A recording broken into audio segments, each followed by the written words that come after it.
Nós fornecemos, o dia 14 de agosto, nossa primeira oferta.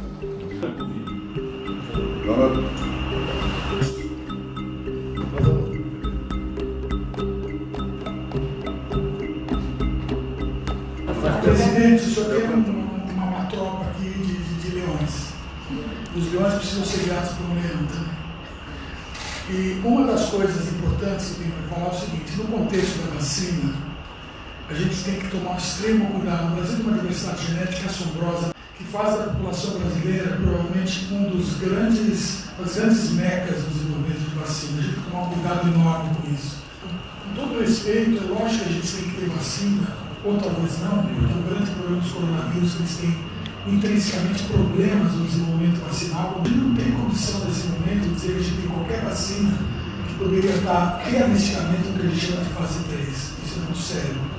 Então, nesse sentido, a gente precisaria, a minha sugestão, eu até enviei uma mensagem para o executivo, uma pequena carta para o Weintraub, para o Arthur, que talvez fosse importante se montar um grupo, a gente poderia ajudar eu não vou fazer parte desse grupo, eu sou especialista em vacina, mas eu gostaria de ajudar o executivo a montar o que se chama de um board. Então, se fosse um shadow cabinet, esses indivíduos não precisam ser expostos digamos assim, a popularidades. A coisa da vacina. Eu ouvi ontem na CNN, um legendário no rádio, né? Professores da Rússia não querem tomar a Sputnik.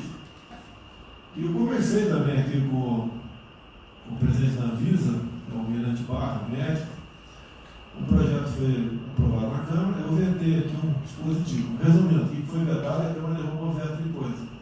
Determinava ali Estados Unidos, Japão, União Europeia e China. O que chegasse aqui para combater o coronavírus, a Anvisa tinha 72 horas para liberar. Se não liberasse, estava usando a aprovação tácita. Eu perguntei, até a vacina? Até a vacina. Então a vacina tem, o senhor sabe, tem mesmo tendo a aprovação científica lá fora, tem umas etapas para ser cumprida aqui. Você não pode injetar qualquer coisa nas pessoas e muito menos obrigar. Eu falei outro dia, ninguém vai ser obrigado a tomar vacina, o mundo caiu na minha cabeça.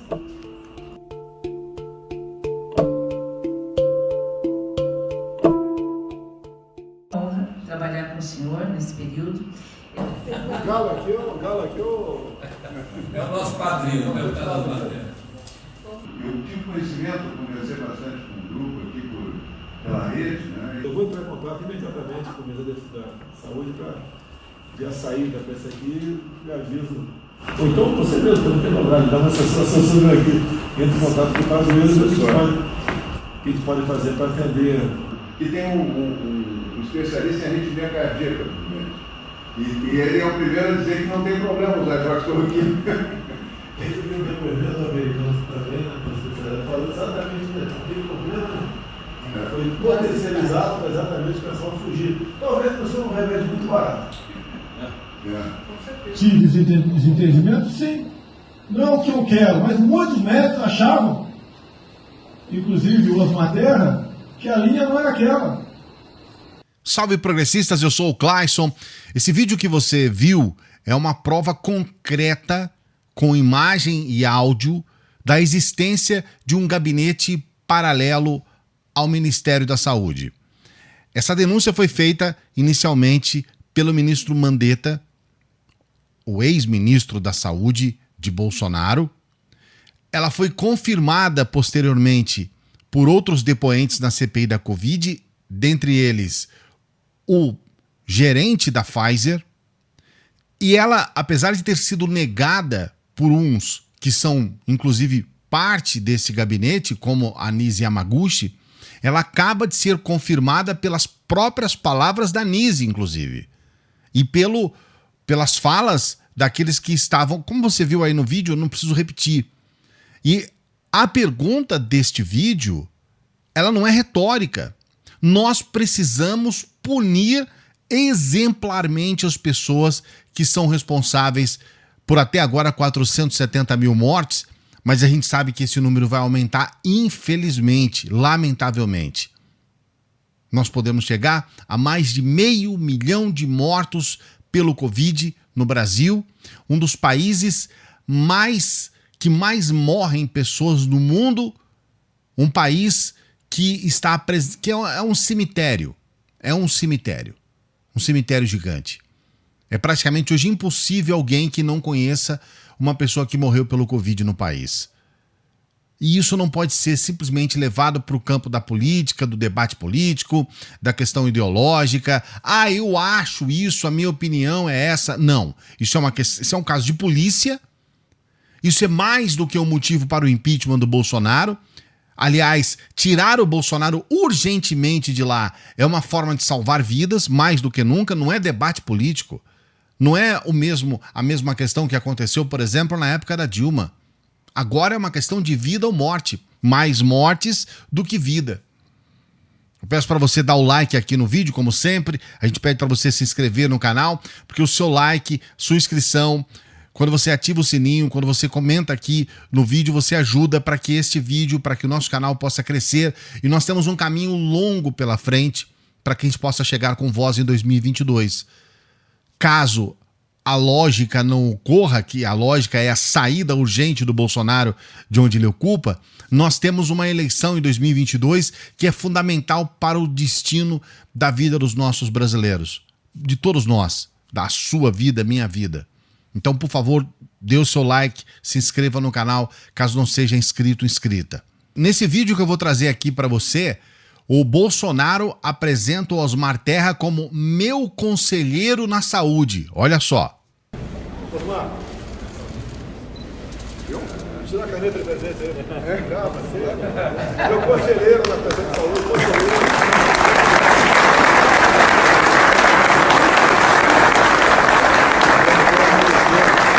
E agora, nesse trecho que eu vou trazer para você, nós temos as falas do Osmar Terra, como que ele tratou a Covid desde o começo da Covid. Veja esse trecho. Esta epidemia, na minha opinião, vai ser menor com muito menos dano para a população que a epidemia do H1N1, por exemplo. O número de pessoas que morreram de H1N1 no ano passado foram na ordem de 800 pessoas. A previsão é não chegar a essa quantidade de óbitos no tocante ao coronavírus. No H1N1 nós não fechamos um restaurante. Estava falando do presidente Lula, era governo dele, ninguém pregou quarentena. E foi muito mais grave e matou muito mais gente do que o coronavírus vai matar. E no Brasil se atinge o pico no máximo em 2 semanas, até menos. O pico da nossa epidemia vai ser em abril, né? Provavelmente na 3ª semana de abril, e termina no final de maio. Nós vamos entrar junho já praticamente sem epidemia no Brasil. A curva está seguindo a curva normal, são 7 semanas, 8 semanas, e dali para baixo ela diminui. Nós vamos terminar essa epidemia no início de junho. Ok, deputado. O novo coronavírus não pode sofrer mutação e recontaminar a mesma pessoa? Não, isso não existe em epidemia. Num período curto de epidemia não tem esse problema. Ah, pode ter um vírus um pouquinho, ele pode ser um pouquinho diferente um do outro e tal, mas não tem. Esse risco não acontece, senão as epidemias não acabavam nunca, Denise. As epidemias acabam em 14 semanas. Ela começa e termina. Em junho não vai ter mais epidemia. Alguns estados, como o Rio Grande do Sul, estão aumentando um pouco por causa do frio, mas em 2, 3 semanas começa a baixar também. A epidemia está indo para o fim, né? E ele vai terminar sem a vacina. Vamos ter uma onda, não é uma segunda onda de vírus, que não vai ter. Agora inventaram que no Amazonas ia ter um novo surto, uma segunda onda. Tudo é bobagem, não vai ter. A tendência ainda é menos, e cada vez vai ter mais contágio e menos mortes, né? A pandemia, realmente, ela está chegando ao fim. Os números têm mostrado isso aí. É bem provável que em algumas semanas cheguemos à imunidade coletiva ou imunidade de rebanho e o surto epidêmico termine. Então nós estamos diante de uma desinformação, não me parece proposital, mas ela cumpre um objetivo de assustar as pessoas e parecer que nós estamos dependendo da vacina para terminar essa pandemia. Não é verdade. Não é a vacina que vai acabar com a pandemia. O que vai acabar com a pandemia é a imunidade de rebanho. É a imunidade que as pessoas estão adquirindo. Então, como você pode ver, é um sujeito negacionista, um sujeito que o tempo todo ele colocou narrativas falsas, e aí eu acho um grande erro esses veículos de comunicação, como a própria CNN, que, precisamos ouvir todos os lados, é democracia, não sei o quê. Não é assim. Quando você coloca uma informação equivocada que leva pessoas à morte, você não está ouvindo todos os lados. Você está dando vazão, você está dando voz, você está colocando holofotes na mentira e na morte. Você está levando pessoas à morte. Diretamente, não é indiretamente. Porque a pessoa vai ver um sujeito como esse Osmar Terra falando esses absurdos que ele fala em veículos de comunicação, a pessoa simplesmente vai dizer, não, ele está certo. Vira uma questão de opinião. Quando, na verdade, isso está muito longe de ser um caso de opinião. Isso é um caso de crime de narrativa. Narrativas criminosas.